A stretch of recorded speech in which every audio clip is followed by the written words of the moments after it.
Meaning of evaporated milk.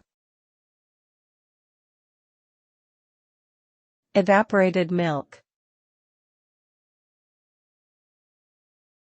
Evaporated milk. Evaporated milk. Evaporated milk. Evaporated milk is a type of milk that has been heated until about 60% of its water content has evaporated, leaving a thick and creamy consistency. This process also concentrates the nutrients and flavors of the milk. The resulting product has a slightly caramelized flavor and can be used as a substitute for regular milk in many recipes.